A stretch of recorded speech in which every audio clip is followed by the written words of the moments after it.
Hello दोस्तों, कल की क्लास में हमने पढ़ा था बाल विकास को प्रभावित करने वाले कारक। उसी के आगे हम पढ़ेंगे बुद्धि। तो आज का टॉपिक है हमारा बुद्धि। बुद्धि यानी कि इंटेलिजेंस। तो बुद्धि के कुछ महत्वपूर्ण तथ्य हैं। जैसे फ्रांसिस गाल्टन ने 1885 में सबसे पहले बुद्धि शब्द का प्रयोग किया था। जो फ्रांसिस गाल्टन है उन्होंने 1885 में बुद्धि शब्द का सबसे पहले प्रयोग किया था। 1905 में विनय एवं साइमन ने बुद्धि का पहला परीक्षण किया था। जो 1905 में विनय और साइमन ने बुद्धि का पहला परीक्षण किया था।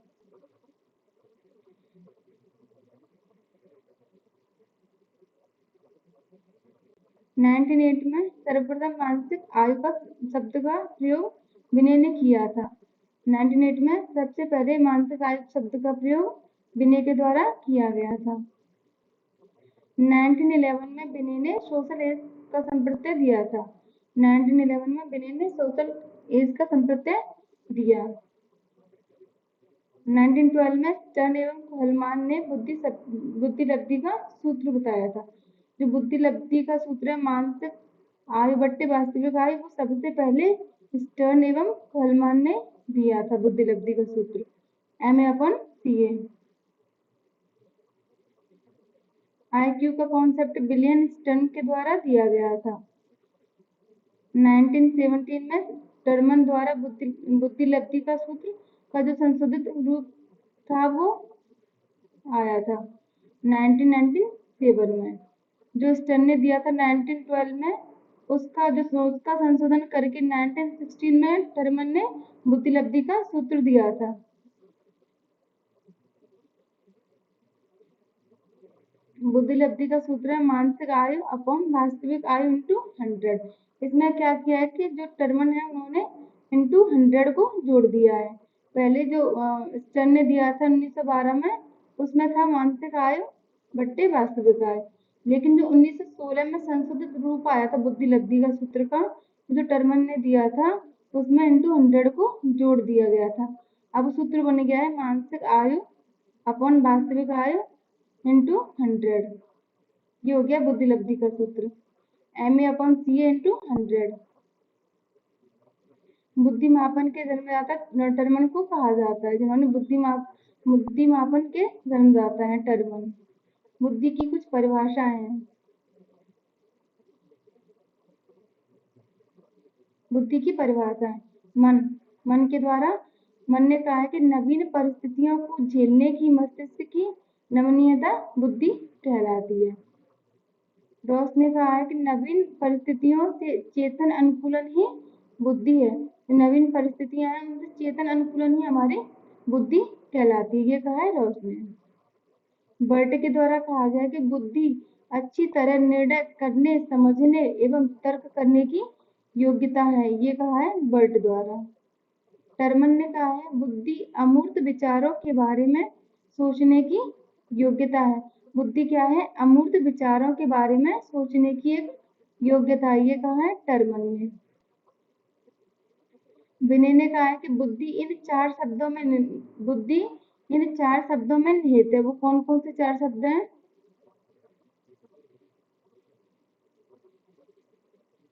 ज्ञान, आविष्कार, निर्देश और आलोचना। ये कहा है विनय ने कि जो हमारी बुद्धि होती है वो चार शब्दों में निहित होते हैं। वो चार शब्द हैं ज्ञान, आविष्कार, निर्देश और आलोचना। ये विनय के द्वारा बताया गया है। अब बंकिंघम ने कहा है बुद्धि सीखने की योग्यता या शक्ति है। ये कहा है बंकिंघम के द्वारा। वुडवर्थ ने कहा है बुद्धि कार्य करने की एक विधि है। बुद्धि क्या है? कार्य करने की एक विधि है। ये कहा है वुडवर्थ के द्वारा। बुडरो ने कहा है कि बुद्धि ज्ञान का अर्जन करने की एक क्षमता है। बुद्धि है वो है ज्ञान अर्जन करने की एक क्षमता है। ये कहा है वुडवर्थ ने। स्टर्न के द्वारा बुद्धि जीवन की नवीन समस्याओं के समायोजन की सामान्य योग्यता है। बुद्धि क्या है? जीवन की नवीन समस्याओं के में समायोजन करना ही क्या कहलाती है? बुद्धि कहलाती है। ये कहा है स्टर्न ने।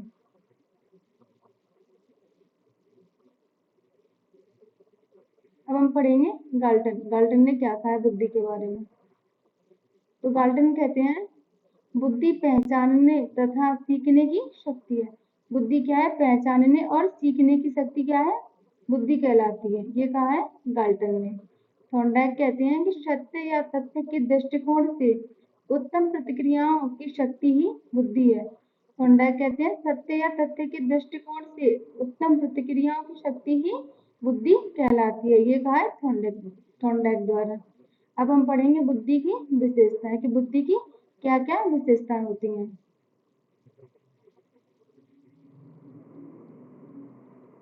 बुद्धि जन्मजात शक्ति है तथा वंशानुक्रम से प्राप्त होती है। बुद्धि क्या है?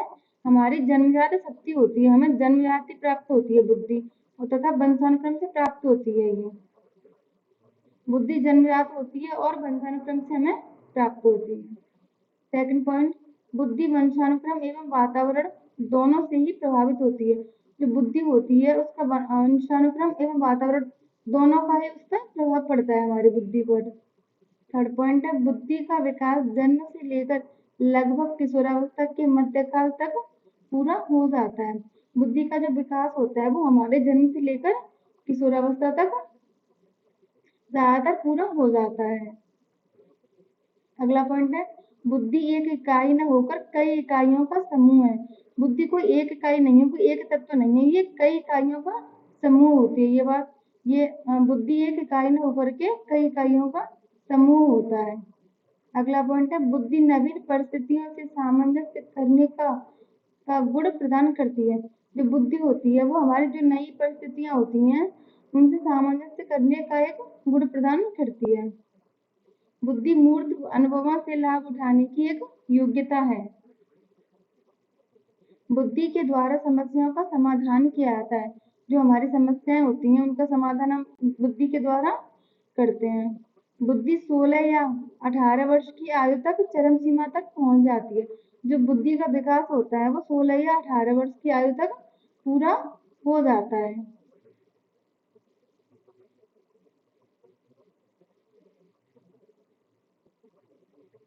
बुद्धि पर लिंग भेद का कोई प्रभाव नहीं पड़ता है। जो बुद्धि होती है उसका प्रभाव लिंग भेद पर नहीं पड़ता है।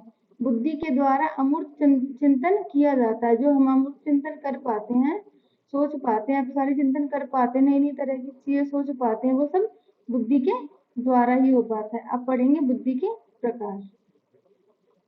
बुद्धि के कौन कौन से प्रकार हैं तो थॉर्नडाइक के द्वारा पढ़ेंगे।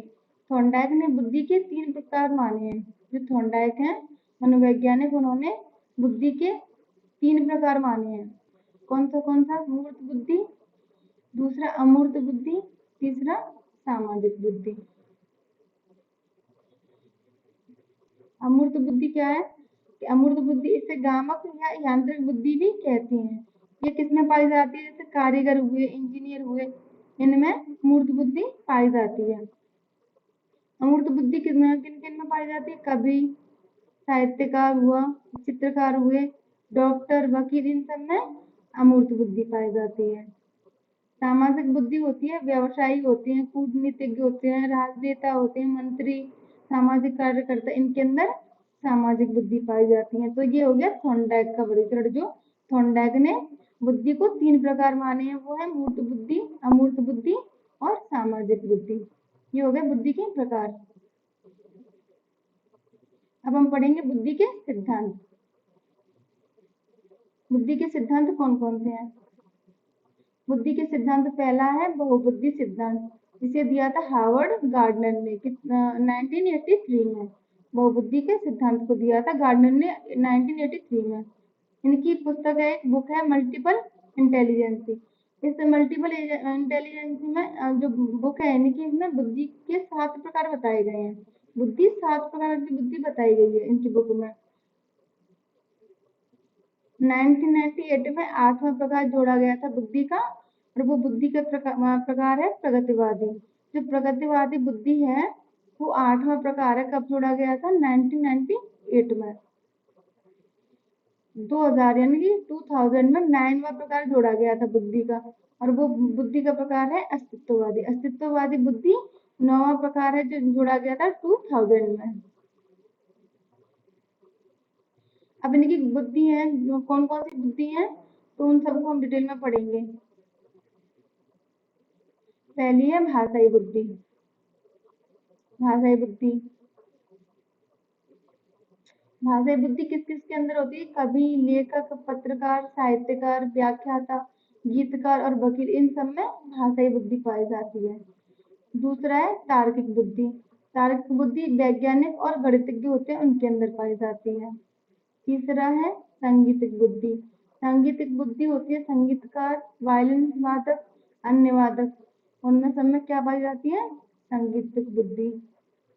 फोर्थ है स्थानिक बुद्धि। स्थानिक बुद्धि होती है मूर्तिकार, चित्रकार और इंजीनियर के अंदर होती है स्थानिक बुद्धि। शारीरिक गति बुद्धि, ये होती है नर्तक, नृत्यांगना, खिलाड़ी, मुक्केबाज, शल्य चिकित्सक, इनके अंदर पाई जाती है शारीरिक गति बुद्धि। अंतर्वैयक्तिक बुद्धि, अंतर्वैयक्तिक बुद्धि पाई जाती है जैसे कि हम दूसरों की भावनाओं को समझ सकते हैं, जैसे कि बिजनेसमैन हुआ, लीडर हुआ, डॉक्टर हुआ, इनके अंदर पाई जाती है अंतर्वैयक्तिक बुद्धि। ये क्या करते हैं कि दूसरों की भावनाओं को समझ सकते हैं, इनके अंदर होती है वैयक्तिक बुद्धि। अंतरावैयक्तिक बुद्धि, अंतरावैयक्तिक बुद्धि होती है खुद की भावनाओं को समझना, जैसे आत्मयोगी हुए, योगी, इन सब के अंदर पाई जाती है अंतरावैयक्तिक बुद्धि। 8th नंबर है प्रकृतिवादी बुद्धि, जो 1998 में जोड़ी गई थी। ये किसान, जैव वैज्ञानिक, वनस्पतिक वैज्ञानिक, इनके अंदर पाई जाती है। 9th है अस्तित्ववादी बुद्धि, जो 2000 में जोड़ी गई थी। ये दार्शनिक और चिंतकों के अंदर पाई जाती है। तो ये है बहुबुद्धि सिद्धांत, किसने दिए थे?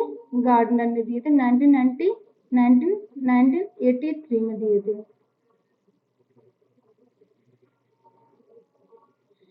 जो गार्डनर द्वारा 9 प्रकार की बुद्धि बताई गई थी, जो पहले उनकी बुक में 7 प्रकार की बुद्धि थी, बाद में इन्होंने 2 बुद्धि और जोड़ दी थी, लेकिन एनसीईआरटी में 8 प्रकार की बुद्धि बताई गई है।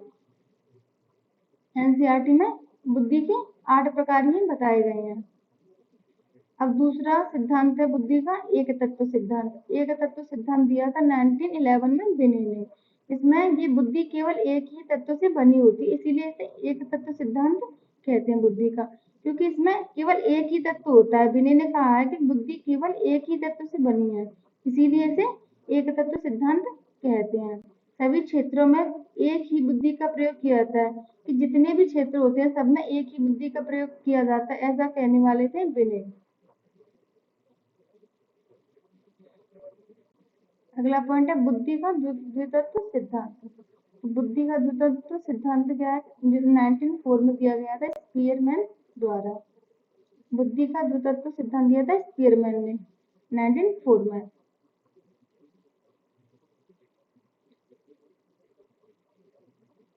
तो इन्होंने बुद्धि के 2 फैक्टर बताए, कौन सा? एक जी फैक्टर, दूसरा एस फैक्टर।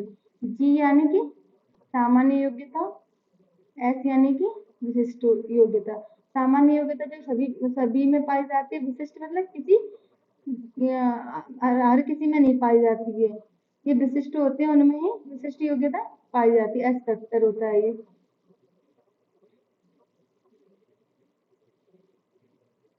तो जी फैक्टर क्या है कि जन्मजात होती है। जो जी फैक्टर होता है, सामान्य योग्यता होती है, वो जन्मजात होती है, ये सभी व्यक्तियों में पाई जाती है। सामान्य योग्यता सभी व्यक्तियों में पाई जाती है, सभी कार्यों को करने में उपयोगी होती है। जो सामान्य योग्यता होती है वो सभी कार्यों को करने में उपयोगी होती है। अब एस फैक्टर यानी कि विशिष्ट योग्यता, ये योग्यता ऐसी योग्यता होती है कि ये अर्जित की जाती है। विशिष्ट योग्यता होती है वो अर्जित की जाती है, अलग अलग व्यक्तियों में अलग अलग पाई जाती है, अलग अलग व्यक्तियों में अलग अलग होती है। अब हम पढ़ेंगे त्रितत्व सिद्धांत, जो दिया था स्पीयरमैन ने। त्रितत्व सिद्धांत स्पीयरमैन के द्वारा दिया गया। इसमें 3 फैक्टर होते हैं, यानी कि 3 फैक्टर होते हैं। कौन से? जी फैक्टर, एस फैक्टर और समूह तत्व। ये दिया था स्पीयरमैन ने। अब त्रितंत्र सिद्धांत स्टर्नबर्ग का, इसको हम आगे पढ़ेंगे। अब बहुतत्व सिद्धांत दिया था थॉर्नडाइक के द्वारा 1920 में। इसमें कहा गया है कि अनेक तत्वों का समूह होता है, जो बुद्धि होती है वो क्या होता है? अनेक तत्वों का समूह होता है। बुद्धि कई तत्वों से मिलकर बनी होती है, न कि एक तत्व से। एक तत्व से मिलकर बनी होती है, ये बात कही थी विनय ने। लेकिन थॉर्नडाइक ने कहा है कि बुद्धि अनेक तत्वों का समूह होता है। इसे भालू का सिद्धांत या परमाणुवादी सिद्धांत भी कहते हैं। जो बहुतत्व सिद्धांत है उसको भालू का सिद्धांत या परमाणुवादी सिद्धांत भी कहते हैं। समूह कारक सिद्धांत। समूह कारक सिद्धांत दिया था थर्स्टन ने 1938 में। इन्होंने 7 प्राथमिक मानसिक योग्यताओं का समूह ही बुद्धि कहा है। जो निम्न इन्होंने बताया कि जो 7 प्राथमिक मानसिक योग्यताएं होती हैं वही बुद्धि है। तो 7 प्राथमिक मानसिक योग्यताएं कौन कौन सी हैं? फर्स्ट है प्रेक्षण योग्यता, सेकंड अंक योग्यता, थर्ड शाब्दिक योग्यता, फोर्थ वाक योग्यता, फिफ्थ स्मरण योग्यता, सिक्स है तार्किक योग्यता और सेवेंथ है पर्यवेक्षण योग्यता। तो इन्होंने 7 प्राथमिक मानसिक योग्यताओं का समूह ही बुद्धि कहा है। इन प्राथमिक मान्यताओं को, 7 प्राथमिक मान्यताएं हैं, इनके समूह को इन्होंने बुद्धि कहा है। अब प्रतिदर्श सिद्धांत। प्रतिदर्श सिद्धांत दिया था थॉम्पसन ने 1916 में। त्रिआयामी या त्रिविमीय या बुद्धि संरक्षण सिद्धांत इसे दिया था गिलफोर्ड द्वारा 1967 में। इनके ये नाम है, त्रिआयामी भी बोल सकते हैं, त्रिविमीय भी बोल सकते हैं और बुद्धि संरचना भी बोलते हैं। ये दिया था गिलफोर्ड ने 1967 में। तो गिलफोर्ड के अनुसार मानसिक योग्यता प्रमुख रूप से 3 तत्वों में निर्मित होती है। जो मानसिक योग्यता होती है वो प्रमुख रूप से 3 तत्वों में निर्मित होती है, ये कहते हैं गिलफोर्ड। तो कौन कौन से वो तत्व हैं? पहला तत्व है संक्रिया, जिसको हम प्रक्रिया भी बोलते हैं। दूसरा तत्व है विषय वस्तु, विषय वस्तु या अंतर्वस्तु। तीसरा तत्व है उत्पाद या परिणाम। तो वो 3 तत्व कौन कौन से? संक्रिया, विषय वस्तु या उत्पाद।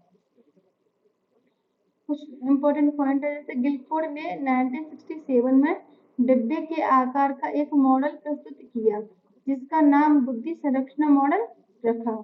इस मॉडल में कोष बताए थे 120 कोष बताए उसने। ये संक्रिया के बताए, ये विषय वस्तु और ये उत्पाद के। तो इस मॉडल में 120 कोष बताए हैं गिलफोर्ड के द्वारा, जो 1967 में दिया था। इसमें प्रथम संशोधन में इनकी संख्या 150 हो गई।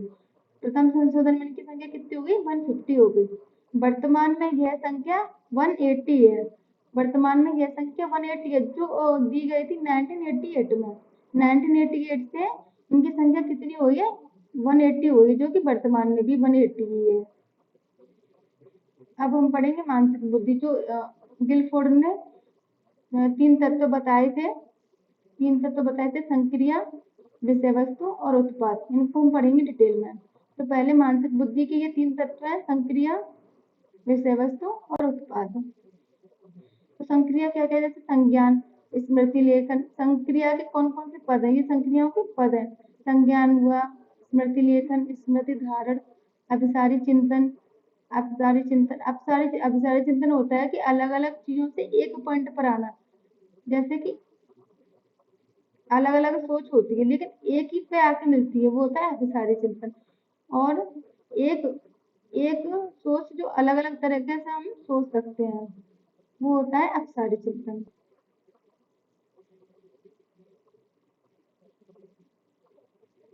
और मूल्यांकन। संक्रिया के कौन कौन से पद? संज्ञान, स्मृति लेखन, स्मृति धारण, अभिसारी चिंतन, अपसारी चिंतन और मूल्यांकन। अब हम पढ़ेंगे विषय वस्तु। विषय वस्तु में दृश्य, श्रव्य, आकृति, शाब्दिक, व्यावहारिक और सांकेतिक, ये आते हैं विषय वस्तु के अंदर। उत्पाद के अंदर इकाई, वर्ग, संबंध, रूपांतरण, प्रणाली और निहितार्थ, ये सब आते हैं उत्पाद के अंदर। अगला सिद्धांत है पदानुक्रम सिद्धांत, जिसको क्रमिक महत्व का सिद्धांत भी बोलते हैं। ये दिया था बर्ट एवं बर्नर द्वारा। तो इन्होंने भी 2 फैक्टर बताए हैं, एक सामान्य कारक, दूसरा विशिष्ट कारक। सामान्य कारक यानी कि जी फैक्टर, विशिष्ट कारक यानी कि एस फैक्टर। ये सबसे टॉप पर होता है और ये सबसे लो पर होता है। अगला सिद्धांत है तरल बुद्धि ठोस तरल बुद्धि सिद्धांत, जिसे हम ठोस बुद्धि सिद्धांत भी कहते हैं। ये दिया था कैटल व हॉर्न का, ये कैटल व हॉर्न ने दिया है ये सिद्धांत। जिसमें तरल बुद्धि जो होती है वो जन्मजात होती है और ठोस बुद्धि जो होती है वो अर्जित होती है। तो तरल बुद्धि तर्क के आधार पर समस्या का समाधान, इसमें क्या होता है कि बच्चा जो तर्क के आधार पर समस्या का समाधान होता है। और ठोस बुद्धि होती है जो अर्जित बुद्धि होती है, जिसे अर्जित बुद्धि भी बोलते हैं। जो ठोस बुद्धि होती है जो अर्जित की जाती है उसमें वो होती है कि अनुभव के आधार पर समस्या का समाधान। इसमें अनुभव के आधार पर समस्या का समाधान होता है। और तरल बुद्धि जो जन्मजात होती है उसको होता है तर्क के आधार पर समस्या का समाधान। अब बर्नर का सिद्धांत है जो 1969 में दिए थे, उसके बारे में हम पढ़ेंगे। जैसे बर्नर ने बुद्धि संप्रत्यय के 3 अर्थ बताए हैं। बर्नर ने बुद्धि संप्रत्यय के 3 अर्थ बताए, कौन कौन से? जीनोटाइपिक, फोनोटाइपिक, जीनोटाइपिक को पढ़ेंगे। हैव ने इसे ए इंटेलिजेंसी कहा है। जो साइकोलॉजिस्ट है मनोवैज्ञानिक, उन्होंने इसे ए इंटेलिजेंसी कहा है जीनोटाइपिक को। बुद्धि वह है जो हमें हेरिडिटी से मिलती है। बुद्धि क्या है? बुद्धि वह है जो हमें हेरिडिटी से मिलती है। फोनोटाइपिक के बारे में कहा है हैव ने इसे बी इंटेलिजेंसी कहा है। तो जीनोटाइपिक है उसको हैव ने ए इंटेलिजेंसी कहा था, और जो फोनोटाइपिक है उसे हैव ने बी इंटेलिजेंसी कहा है। तो इसके बारे में ऐसे वातावरण एवं वंशानुक्रम के इंटरेक्शन का रिजल्ट होता है। इसमें जो वातावरण होता है और वंशानुक्रम होता है उसके इंटरेक्शन का रिजल्ट होता है इसमें। तीसरा है वह बुद्धि जिसका मापन हो, वह बुद्धि जिसका मापन हो, इसे हैव ने सी इंटेलिजेंस कहा है। जो जीनोटाइपिक है उसे हैव ने ए इंटेलिजेंस कहा है। फोनोटाइपिक है उसे हैव ने बी इंटेलिजेंस कहा है। और जो सी है जो बुद्धि का जिसका मापन हो, बुद्धि वह है जिसका मापन हो, उसे हैव ने सी इंटेलिजेंस कहा है। अगला सिद्धांत है सूचना प्रक्रमण सिद्धांत, जिसे हम त्रितंत्र सिद्धांत या त्रिचापी सिद्धांत भी कहते हैं, जिसे दिया था स्टर्नबर्ग ने। इस सिद्धांत का प्रतिपादन स्टर्नबर्ग ने 1985 में अपनी पुस्तक बियॉन्ड आईक्यू में किया। इस सिद्धांत का प्रतिपादन स्टर्नबर्ग ने किया था 1985 में। उन्होंने अपनी पुस्तक बियॉन्ड आईक्यू में किया है। इस सिद्धांत के मूल रूप से बुद्धि 3 प्रकार की होती है। बुद्धि को उन्होंने 3 प्रकार की बताया है। बुद्धि 3 प्रकार की बताइए, कौन सी? घटकीय या विश्लेषण बुद्धि, दूसरा है अनुभवजन्य या सृजनात्मक बुद्धि, तीसरी है संदर्भात्मक या व्यावहारिक बुद्धि। 3 बुद्धि बताएंगे, 3 प्रकार की बुद्धि बताई उन्होंने इस पुस्तक में अपने। तो पहली है घटकीय बुद्धि, जिसे हम विश्लेषण बुद्धि भी कहते हैं। दूसरी है अनुभवजन्य, जिसे सृजनात्मक बुद्धि भी कहा जाता है। और तीसरी है संदर्भात्मक, जिसे व्यावहारिक बुद्धि भी कहा जाता है। तो घटकीय बुद्धि, इसमें क्या होता है कि समस्या समाधान के लिए सूचनाओं का विश्लेषण किया जाता है। जो घटकीय बुद्धि होती है, विश्लेषण बुद्धि होती है, इसमें समस्याओं के समाधान के लिए सूचनाओं का विश्लेषण किया जाता है। और अनुभवजन्य या सृजनात्मक बुद्धि होती है, उसमें क्या होता है कि जो पूर्व अनुभव होते हैं, उन पूर्व अनुभवों का सृजनात्मक रूप से उपयोग किया जाता है। इसमें अनुभवजन्य बुद्धि होती है, उसमें पूर्व अनुभवों का सृजनात्मक रूप से उपयोग किया जाता है। संदर्भात्मक बुद्धि व्यवहार में आने वाली समस्याओं का समाधान किया जाता है। इस बुद्धि के द्वारा क्या होता है, व्यवहारिक बुद्धि इसीलिए तो बोलते हैं, जितनी भी व्यवहार में आने वाली समस्या होती है उनका समाधान किया जाता है। तो ये थी 3 प्रकार की बुद्धि, घटकीय बुद्धि, अनुभवजन्य और संदर्भात्मक बुद्धि। ये दिया था स्टर्नबर्ग ने। अब हम पढ़ेंगे बुद्धि परीक्षण प्रमुख तथ्य। बुद्धि परीक्षण के बारे में कुछ प्रमुख तत्व हमको पढ़ेंगे। बुद्धि परीक्षण के द्वारा मानसिक आयु ज्ञात की जाती है। जो बुद्धि परीक्षण होता है, इससे क्या होता है कि बुद्धि परीक्षण से मानसिक आयु ज्ञात की जाती है। क्या ज्ञात की जाती है? मानसिक आयु। सबसे पहले बुद्धि परीक्षण 1905 में फ्रांस के निवासी अल्फ्रेड बिने ने साइमन की सहायता से तैयार किया है। तो सबसे पहले बुद्धि परीक्षण हुआ था 1905 में, वो फ्रांस के निवासी अल्फ्रेड बिने ने साइमन की सहायता से तैयार किया था। बिने ने किसकी सहायता से? बिने ने साइमन की सहायता से तैयार किया था इसे, और यह बुद्धि परीक्षण बन गया बिने साइमन बुद्धि परीक्षण। इसको बिने साइमन बुद्धि परीक्षण इसीलिए कहा जाता है कि जो बिने थे उन्होंने साइमन की सहायता से तैयार किया था। सबसे पहले बुद्धि परीक्षण हुआ था ये 1905 में।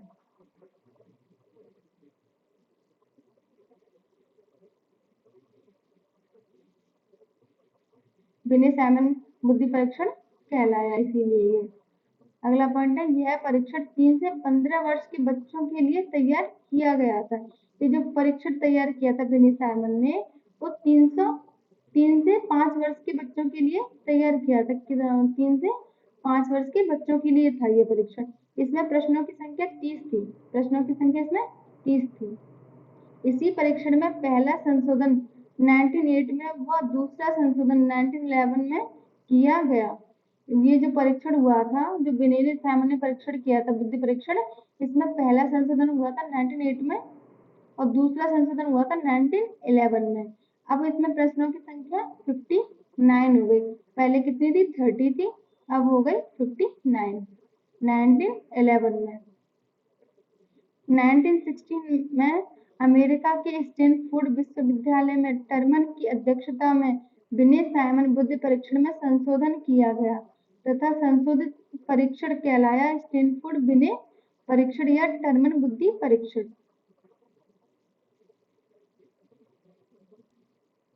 तो 1916 में अमेरिका के स्टैनफोर्ड विश्वविद्यालय में टर्मन की अध्यक्षता में बिने साइमन बुद्धि परीक्षण में संशोधन किया गया था तथा संशोधन परीक्षण कहलाया स्टैनफोर्ड बिने परीक्षण या टर्मन बुद्धि परीक्षण। इसमें प्रश्नों की संख्या हो गई 90। पहले प्रश्नों की संख्या थी 30, 1911 में हो गई 59 और 1916 में आते आते प्रश्नों की संख्या हो गई 90।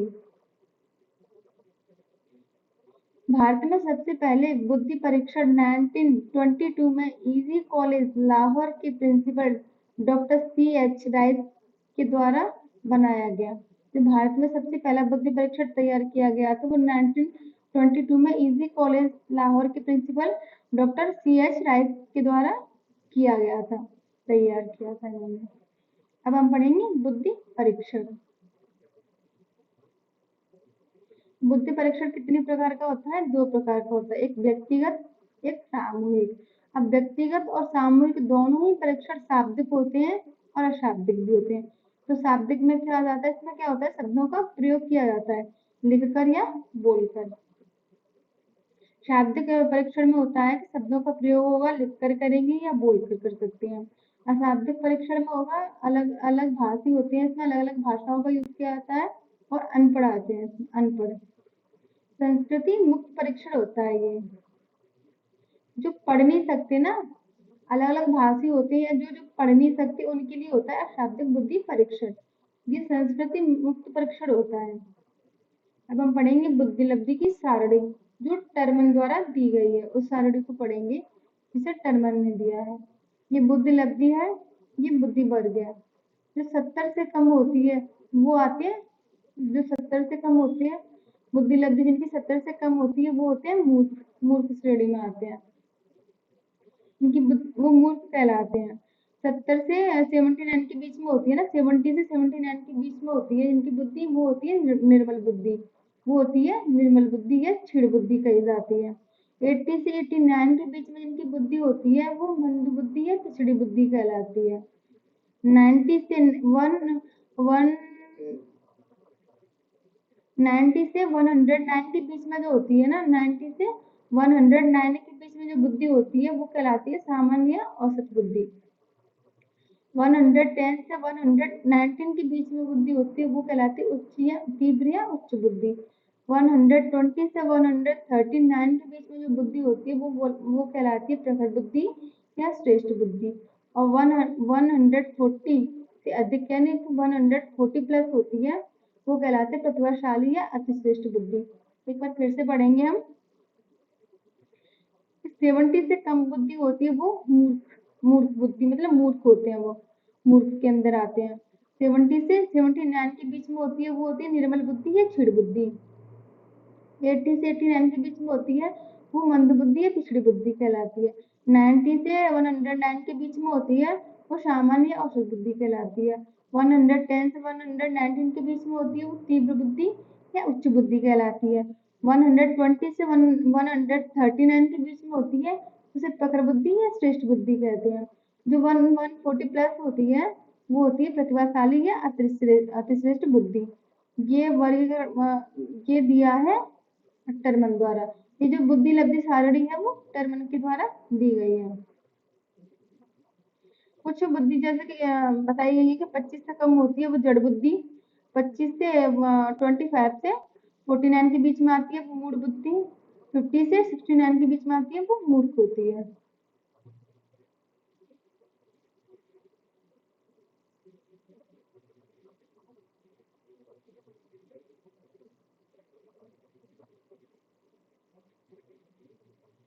अब हम पढ़ेंगे बुद्धि परीक्षण के बारे में। बुद्धि परीक्षण, सामूहिक बुद्धि परीक्षण और व्यक्तिगत बुद्धि परीक्षण। तो पहले हम पढ़ेंगे व्यक्तिगत बुद्धि परीक्षण। व्यक्तिगत बुद्धि परीक्षण दो प्रकार का होता है, शाब्दिक और अशाब्दिक। तो शाब्दिक में कौन कौन से परीक्षण आते हैं? विनय सायमन बुद्धि परीक्षण, दूसरा स्टैनफोर्ड विनय परीक्षण, तीसरा जो भारत में हुआ था वो था C.H. राइस के द्वारा हिंदुस्तानी विनय परफॉर्मेंस पॉइंट स्केल। इसमें 5 से 16 वर्ष के बच्चों के ऊपर था ये। अशाब्दिक बुद्धि परीक्षण, अशाब्दिक में गुड एनफ ड्रोमन टेस्ट आता है, पोर्टियस भूल भुलैया परीक्षण आता है, भाटिया बैटरी परीक्षण आती है जो 11 से 16 वर्ष के बच्चों पर इसका प्रयोग किया गया था, परीक्षण किया गया था। इसमें 5 प्रकार के प्रयोग है, जैसे ब्लॉक डिजाइन टेस्ट, पास अलम जो अलेक्जेंडर का है, पैटर्न ड्राइंग टेस्ट, अंकों से संबंधित टेस्ट और चित्र रचना टेस्ट, ये आते हैं। ये होता है व्यक्तिगत बुद्धि परीक्षण। अब हम पढ़ेंगे सामूहिक बुद्धि परीक्षण को। ये पढ़ा था व्यक्तिगत बुद्धि परीक्षण, ये है सामूहिक बुद्धि परीक्षण। इसमें भी शाब्दिक और अशाब्दिक होते हैं। तो शाब्दिक में क्या क्या आता है? आर्मी अल्फा परीक्षण, सेना सामान्य परीक्षण और एस जलोटा वाला। आर्मी अल्फा, सेना सामान्य परीक्षण और एस जलोटा वाला। एस जलोटा का जो परीक्षण था वो 11 से 16 वर्ष के बच्चों के ऊपर था। अब पढ़ेंगे अशाब्दिक बुद्धि परीक्षण के बारे में। अशाब्दिक में आता है आर्मी बीटा परीक्षण, रेमन प्रोग्रेसिव परीक्षण, शिकागो अशाब्दिक परीक्षण, ये आते हैं सामूहिक बुद्धि परीक्षण में। तो आज हमने बुद्धि के बारे में पढ़ा। तो बुद्धि का जो टॉपिक था वो आज कंप्लीट हो गया है। बुद्धि से महत्वपूर्ण तथ्य पढ़े, बुद्धि की परिभाषाएं पढ़ी हमने, बुद्धि की विशेषताओं के बारे में जाना, बुद्धि के प्रकार कितने प्रकार की होती है बुद्धि, बुद्धि के सिद्धांत पढ़े,